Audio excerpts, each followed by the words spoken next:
ನಮ್ಮ ಜೀವನದಲ್ಲಿ ಎಷ್ಟೇ ನೋವಾದರೂ ಅದು ನನ್ನ ಬದುಕಿಗಿಂತ ದೊಡ್ಡದಲ್ಲ. ನಾನು ಬದುಕಬೇಕು, ನನಗೆ ನೋವು ಕೊಟ್ಟವರಿಗೆ ಬದುಕಿ ತೋರಿಸಬೇಕು ಎಂಬ ನಿರ್ಧಾರವಷ್ಟೇ ನಮ್ಮನ್ನು ಕೈ ಹಿಡಿದು ಕೊನೆಯ ತನಕ ಮುನ್ನಡೆಸಬಲ್ಲದು. ಯಾರೇ ನಮ್ಮ ಜೀವನದಲ್ಲಿ ಬಂದು ಹೋದರೂ ಕೊನೆಗೆ ನೋವಾಗುವುದು ನಮ್ಮ ಮನಸ್ಸಿಗೆ. ದೇಹಕ್ಕಾದ ಪೆಟ್ಟು ವಾಸಿ ಮಾಡಿಕೊಳ್ಳಬಹುದು, ಆದರೆ ಮನಸ್ಸಿಗಾದ ಗಾಯವನ್ನು ವಾಸಿ ಮಾಡೋಕ್ಕಾಗಲ್ಲ.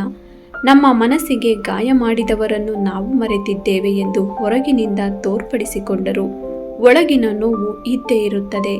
ಕಾಲವೇ ಎಲ್ಲವನ್ನೂ ಮರೆಸುತ್ತದೆ ಎಂದು ಧೈರ್ಯ ಮಾಡಿ ಮುಂದೆ ಸಾಗುತ್ತೇವೆ.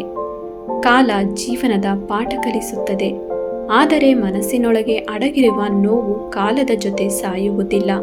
ಅದು ಸಾಯುವುದು ನಾವು ಸತ್ತಾಗಲೇ. ನಾವು ನೋವನ್ನು ಎಷ್ಟು ಮರೆತಿದ್ದೇವೆಂದು ಸುಮ್ಮನಿದ್ದರೂ ಒಂದಲ್ಲ ಒಂದು ದಿನ ಮನಸ್ಸಿನೊಳಗೆ ತೊಳಲಾಟವನ್ನುಂಟು ಮಾಡುತ್ತದೆ. ಇಷ್ಟು ಹಿಂಸೆ ಕೊಡುವ ನೋವುಗಳಿಗೆ ಉತ್ತರ ಸಿಗುವುದು ಕಷ್ಟವೇ?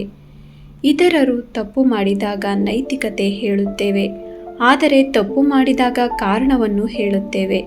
ಯಾರ ಜೀವನವು ಮೇಲ್ನೋಟಕ್ಕೆ ಕಾಣುವಷ್ಟು ಸುಂದರವಾಗಿರಲ್ಲ. ಕೆಲವರು ನಟಿಸುತ್ತಾರೆ ಮತ್ತು ಕೆಲವರು ತಳ್ಳುತ್ತಾರೆ. ಸಂತಸದ ಸಮಯದಲ್ಲಿ ಚಪ್ಪಾಳೆ ತಟ್ಟುವ 10 ಬೆರಳುಗಳಿಗಿಂತ ದುಃಖದ ಸಮಯದಲ್ಲಿ ಕಣ್ಣೀರು ಒರೆಸುವ 1 ಬೆರಳು ಶ್ರೇಷ್ಠವಾದದ್ದು.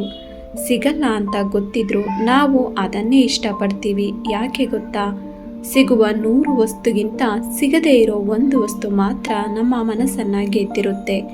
ಧನ್ಯವಾದಗಳು. ಮತ್ತಷ್ಟು ಇಂತಹ ಮೋಟಿವೇಶನ್ ವಿಡಿಯೋಗಳಿಗಾಗಿ ನಮ್ಮ ಚಾನಲನ್ನು ಸಬ್ಸ್ಕ್ರೈಬ್ ಮಾಡಿಕೊಳ್ಳಿ.